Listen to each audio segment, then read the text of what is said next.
Kristína Dostanová sa zúčastnila na seminári Špecializácia lokálnych samospráv pre manažerstvo mládežníckych stredísk. Tento seminár sa realizuje pod patronátom Strediska pre mládežnícku prácu, Veľvyslanectva Holandského kráľovstva a Ministerstva mladých a športu. Kristína je predstaviteľkou mladých z Bačsko-Petrovskej obce a v rámci tohto seminára aktivovanie mladých začala propagovať aj vo svojej obci. Ten projekt je vlastne ten program je pre mladých, ktorí sa bavia mládežníckou prácou. A ten projekt zahrňuje 22 obcí zo Srbska, medzi ktorými je aj naša obec Bačský Petrovec a ja som predstaviteľkou z našej obce. To je jeden vlastne program, ktorý mal takú teoretickú časť, boli tam 4 teoretické časti, kde sme sa viacej naučili o práci s mladými a získavali sme skúsenosti a vedomosti o tom, ako robiť s mladými. Tie vlastne prednášky sme mali, boli to vlastne tak po 5 dní v Karlovciach, v Sriemských Karlovciach, kde sme potom trávili celé dni spolu a sme sa naozaj učili na všetkom. Aj každý vymienili sme skúsenosti, čo nám veľmi dobre prišlo do budúcnosti a aj do budúcej práce s mladými.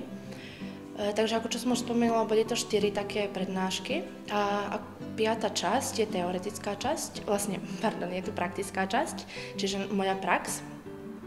Tak dnes sa nachádzame tu, kde vlastne ja robím svoju prax s mladými z obce Bačský Petrovec. Ten môj projekt, ktorý sa, ako som už povedala, volá sa Buďme kreatívni, Let's be creative. No ja som si tak vymyslela, akože mali sme možnosť sami si vymyslieť, akú chceme tému. No mne najbližšia téma bola taká téma dielní, čiže takých kreatívnych dielní. A ja som si vymyslela, že to bude projekt, ktorý zahrnie vlastne 12 mladých ľudí z obce Bačský Petrovec. O Kristíniných kreatívnych dielňach sa zmienili aj účastníčky.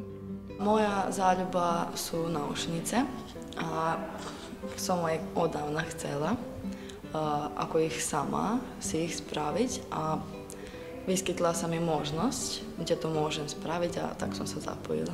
Chcem sa naučiť robiť šperky, potom náhradelníky, aj také. Čo by si možno odporúčila tým, ktorí sa nezapojili do tohto projektu? Prečo, aby sem prišli? Že je tu zábava, že sa družíme do vena, aj že je dobrá atmosféra, aj že je to veľmi pekne. Baví ma robiť také šperky, chcela by sa naučiť aj robiť minďuše nejaké a tak. Teda chceš vlastne tú svoju kreativitu uplatniť na nejaký takýto spôsob. A čo je s tou teoretickou časťou? Tešíš sa aj na to? Áno. Chcem sa mnoho viacej naučiť a tak. Táto naša prax trvá 60 hodín, tak sme si to zaplánovali. Teraz sme zakončili tie šperky z drôtu a dnes začíname robiť s polymerovou hlinou a všetky tieto výrobky, aj práce vlastne, ktoré sa spravia na tomto projekte, tak budú na jednej predajnej výstave, ktorá, myslím, budú si vlastne návštevníci budú si môcť kúpiť nejaké výrobky a tie peniaze od predaných výrobkov, čiže tých prác, pôjdu do združeniami z obce, vlastne združeniami Bačský Petrovec. Program tohto veľkého projektu sa začal v septembri roku 2012 a ukončí sa v apríli tohto roku. V celku zahrnul 4 moduly a profesionálnu prax, na ktorej sa koordinátorky museli same vynájsť vo svojich obciach.